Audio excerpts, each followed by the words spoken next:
Welcome, Dolphins fans, haters, and everyone in between to your favorite show discussing the greatest franchise in sports, the Miami Dolphins. This is the PhinsPod. My name is Moose, your host, and the narrative out there right now following the Dolphins' victory over the Patriots is a narrative that frankly blows my mind. The mental gymnastics that the NFL world has to do in order to justify those initial takes that Tua sucks, it's impressive. And today, we're going to shatter that illusion and lift the curtain to reveal what's really going on. And for you concerned Dolphins fans, relax. Things are great, and I'll tell you why. Strap up, and let's dive in. You lose at home to a division rival because you still have to go play them in their building. You get swept. Good luck winning the division if you've been swept by one of the other teams. You got to make up basically 3 games in the remaining schedule. So that was not a good day for the Patriots to lose at home. They should have won, could have won, fumble late that prevented them from getting a field goal that would have pulled off the victory. But, the bottom line is Mac Jones played well for the Patriots, not well enough to win, but played well. Tua Tagovailoa played well for the Dolphins. So I think both teams have to be at least tentatively happy with their Alabama quarterbacks. So let me get this straight. The Dolphins suck, Tua played poorly, Mac Jones played excellent, and the Patriots are going to be fine, yet Miami won the game. Can we run that logic one more time? Because listen, I'm a Dolphins fan, and I'm well aware of moral victories and how sometimes that's all you have. But in those cases, the argument is, look, hey, they played well, we played like crap, and we barely lost. So going forward, if we play better, we should be in good shape. But that isn't what happened, and that's not even what people are saying. No, they're saying the Dolphins played poorly, both on offense and defense. As we touched on in yesterday's episode, there is more meat on the bone there. They're saying Mac Jones played well. So your guy and your team played well. Our guy and our team don't. Then you should win, right? Because what would the outcome be if the Dolphins did play well? They don't even realize it, but what they're saying is the Dolphins can still beat the Patriots and prove to be the better team when they play badly. What's that say about Bill and the Pats? It says that New England fans and a lot of the national media are still blinded by this mystique of the Patriots aura. And I totally get that aura. I know a lot of you do too. We've been dealing with it for over 2 decades. Here's the thing though. That aura walked out the door and went to Tampa. He proved it once again Thursday night after proving it with a Super Bowl win. But the Patriots generally win that game on Sunday against Miami with Tom Brady. Even I'll admit that. Here's the thing, guys. They don't have Brady anymore. He's gone.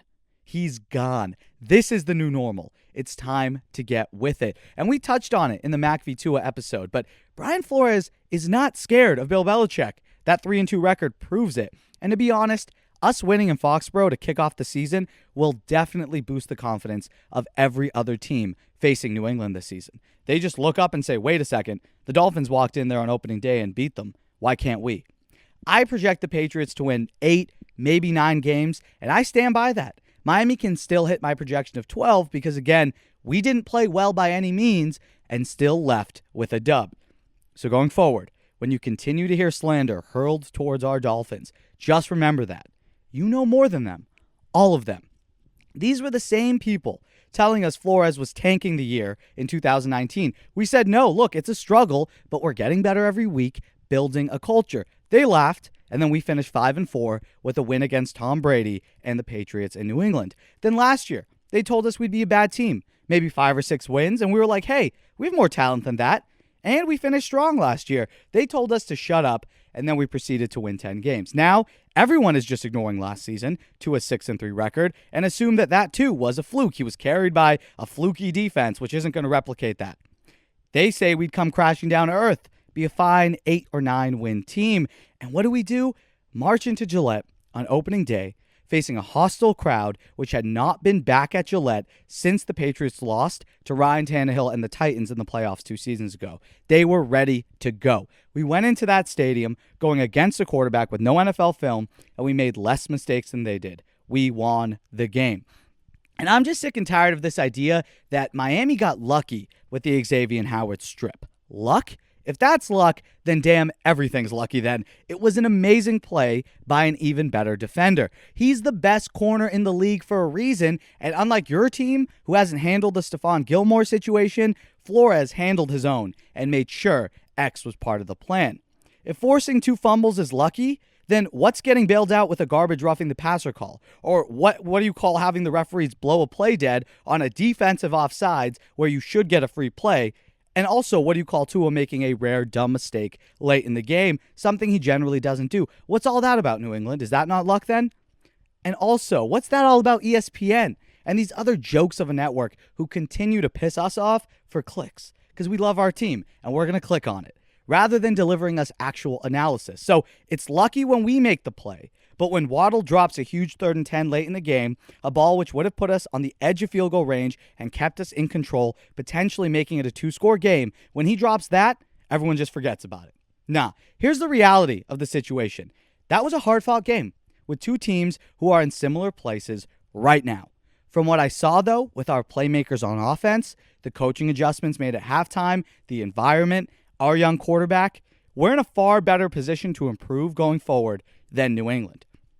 Just wanted to get that off my chest because although I do believe the Pats will beat the Jets this weekend, by no means is it as sure of a thing as I think a lot of people think. I think it's going to be a close game. Go Zach Wilson, go. A large portion of bandwagon fans for the Patriots who jumped on the last 15 years, they need a slice of humble pie. I'm glad Tua and the boys gave them their first serving. Next up, I want to talk a little bit about this offensive line. And after an offseason of optimism, investing with Liam Eichenberg, potentially, hey, we'll have development and growth from Solomon Kindley, Robert Hunt, Austin Jackson, panic immediately began once the preseason started. And I think a lot of fans aren't entirely sure where to stand right now with the line and have kind of reverted back to panic, which makes sense. But look, was Tua given all day to throw the ball? No. Was the running game potent all day? Absolutely not. But to say there hasn't been improvement from last season after just one game against what we were told to be a vaunted defensive front, I think that's a bit extreme. Firstly, regarding the running game, I more so blame George Godsey and Eric Studsville than the offensive line. No rhythm was ever really established, and we abandoned the run far too soon. It genuinely did feel like they were sometimes just abandoning the run after getting good 5-6 yard chunk gains, or if they got one run that was stuffed for the rest of the drive, they just didn't try it again. And look, on that opening drive, the line opened up some nice lanes for Gaskin to run through. He converted on the first 3rd and short from midfield. It was like a nice 15-yard gallop, and he also managed that 9-yard run on 1st and 10 from inside the 20, which ultimately set up Tua's running touchdown. And that 9-yard run by Gaskin was sexy. If you go back and watch, he hops a defender on his way for 2-3 more extra yards. Gaskin looks really good. So in terms of the offensive line, I do like the pieces we have. They're really young, and the trajectory is upwards for them. The only one whose trajectory and regression may be going downwards is right tackle Jesse Davis. But starting on the left side of the line, Liam Eichenberg, he really did hold his own, pretty much owned Kyle Van Noy's ass all game. He was making his first ever NFL start at left tackle, somewhere where he didn't practice or rep much at all during training camp and in the preseason. And he went up against, obviously, Kyle Van Noy, which was a good, easy guy to help warm up against and get your feet wet. So I'm glad Kyle Van Noy was there for him. But then he also had to go against Matthew Judon, who's arguably New England's best defender, and he held his own. Remember that sack he allowed? The one that looked really bad? Upon further review, he did trip over Solomon Kindley's left leg, which allowed him to get pancaked on the way to an eventual sack. Like I said, Van Noy was owned all day, being pushed back in the run game, as well as preventing him from making any impact when rushing the passer. I see now even more clearly why Flores moved on from Van Noy. He's washed, and it seems that the hip injury he sustained last season may still be impacting his play, and it could be what kind of has made him a little bit washed. Maybe that hip injury has caused a lot more damage than we know, because he's far less explosive, but hey, he is just as salty as ever. Speaking of Solomon Kindley, he played pretty well. We know he's a force in the run game, and Miami ran behind him and Eichenberg often when they did actually run the ball. But the best part was a clear improvement in pass protection from Kindley. Tua had a pretty solid pocket, and although there were too many plays where the pocket did collapse a bit, considering it's week 1, and this is one of the tougher fronts we face all season, like I said, I like what I saw from Kindley. We touched on Dieter yesterday as well at center. More reps from him will only improve his level of play going down the line, which is great because he made a few solid blocks on blitzes and was able to work well and communicate with the interior of the line. Robert Hunt is a stud. He wasn't nearly as dominant as you would like to see, but again, it was week 1, and he should settle in because, remember, he started all of last season at right tackle. This was his first regular season game at guard. So give him a little more time to adjust to playing on the interior where he's suited best. And then you got Jesse Davis on the right side at right tackle. And I said this before, and I'll say it again. My ideal offensive line has Jesse Davis serving as your swing lineman role. He can play all positions except center. So having him as that first reserve off the bench is ideal. What I hope to see next week, although it may not come for another few weeks, Austin Jackson back at left tackle, which was confirmed by Brian Flores on the Monday press conference. Even though people have given up on Austin Jackson, I do want to see him in regular season action because he wasn't as bad as he looked in the preseason when he did play last year. So I do think maybe it was just an anomaly. Maybe it was going against Khalil Mack. I don't know. All I do know is I want to see Austin Jackson play again before I completely write him off because I do think there is more there. He's really young, and he did show well when he played last year.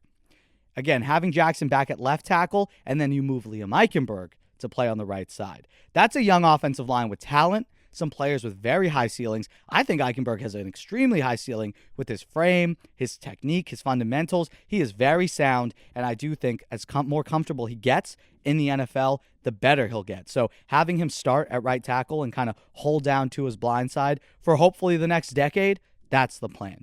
So having this young offensive line also helps because you have a unit that can gel together and improve as the season goes along, and ideally for seasons ahead. And look, that much is clear. We can only go as far, and Tua can only go as far as this offensive line lets him. Give him time, give him protection, and watch him throw strikes downfield to Waddle and Devontae Parker. You know, honestly, when you end up with poor decisions because he's being rushed, all this talk about how Tua makes bad decisions, I mean, he also has one of the worst offensive lines last year, and then this year, to start the season, he wasn't given all day to throw. It wasn't nearly as bad as some of those games last year, but that inaccurate throwaway that he had, the interception to Jones, that was when he was rushed. Ultimately, I think this coming weekend is a huge test and a great barometer for where we are as a team. Because remember, the Dolphins got spanked by the Bills in Week 17 last year. Hopefully, that's being used as fuel to go out in our home opener and bully them around for a change. We'd just like to take a moment to thank today's sponsor of the show, MyBookie. MyBookie is always the right play. You bet, you win, they pay. MyBookie has live in-game betting on every NFL game. They've got the most rewarding player perks in the business. And for you fantasy guys out there, you can even bet the over-under on how many fantasy points a player will score each game. To help yourselves out as well as the show, use our promo code PhinsPod to get up to a $1,000 first deposit bonus to double whatever it is you first deposit. Again, that's promo code PhinsPod to activate the offer. Visit MyBookie online today with the link in our bio or visit mybookie.ag, and don't forget to use the promo code PhinsPod when creating your account to claim the bonus. Bet, win, get paid. Let's take a step back now for a second and look ahead. I know our boys are all one day at a time, one game at a time, 1 second at a time, but let's project a little bit. We're fans. We don't got to focus that much on the upcoming game. Let's look ahead. Obviously, for this week when we play the Bills, and we're going to be diving way further into it in the coming days, it's a huge game. It's bigger for the Bills, who really can't afford to fall to 0-2 and be 2 full games behind Miami this early on. I'm going to be honest, the Dolphins, by winning this divisional matchup to open the year against the Pats, have really put themselves in quite a favorable position. Think about it. If Miami wins on Sunday, and I know that's a big if, but the Dolphins will be at 2-0, right, at that point in time. By far, Brian Flores' best start, and a sign that things are really heading in the right direction. But after that, for the next 12 weeks, so say we even lose that game, but after this weekend, for the next 12 weeks, 3 months of the regular season leading up to December, Miami really only faces 2 teams who should beat us. Doesn't mean that we can't beat them. That means Miami's in good shape to secure a win in 10 out of 12 matchups. Now, obviously, like I just said, I'm not saying we're going to go 10-2 down that stretch.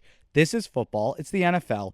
Any given Sunday is a thing for a reason. What I mean to say is that we have put ourselves in amazing shape if we can somehow win our home opener. The only teams who should beat us, that doesn't mean we can't win because I believe in this team every week under Flores. But the games that seem to be very difficult up until December are our matchups against the Bills and the Week 5 game against Tampa Bay.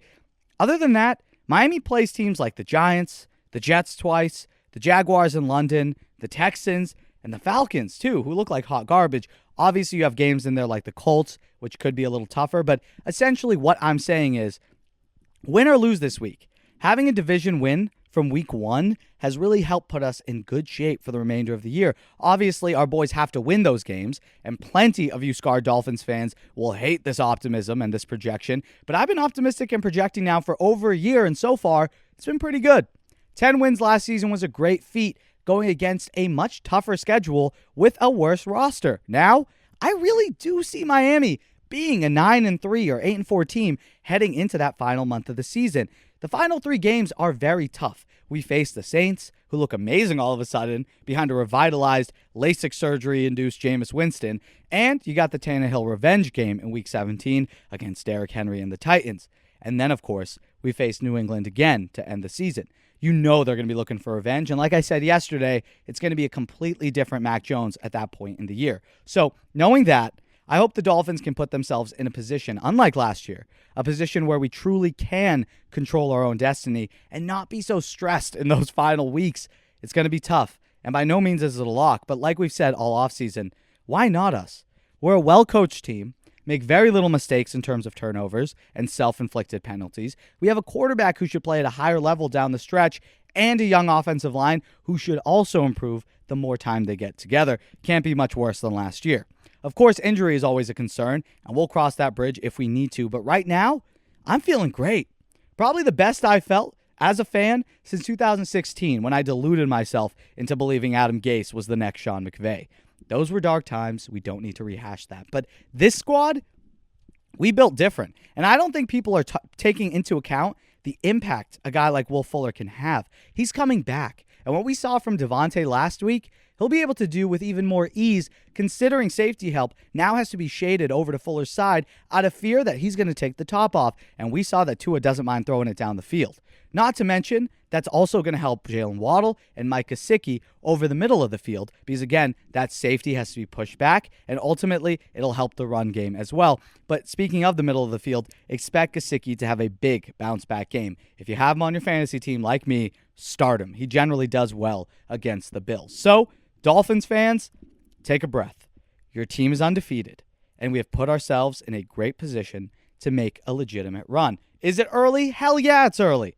But hey, it's the PhinsPod. What do you expect? And I think we are in position for a run that we haven't seen in a long, long time. Doesn't mean I'm saying we're a Super Bowl team. I'm just saying, hey, we could actually be competing for the playoffs and maybe win a playoff game this year. That's the bar I have, and I hope you're there with me. Because look, I'm excited to be there the whole journey. And I hope you stick with us all season long as well so we can enjoy the ride together. Be sure to subscribe to the show if you enjoyed listening, and we'll be putting out episodes like crazy now that the season is here. And hey, it's always great to talk ball when your team can kick some ass. And don't let the 1-point victory make you feel like we weren't that physical. You don't force 4 fumbles if you're not physical. You don't get the refs to give the opposition a mercy flag on a sack if you're not physical. And you don't go down the field on your opening drives of each half if you're not asserting your will. And that's what we need to see from this Flores-led squad, asserting their will. And it can all start this weekend with a statement against the Buffalo Bills.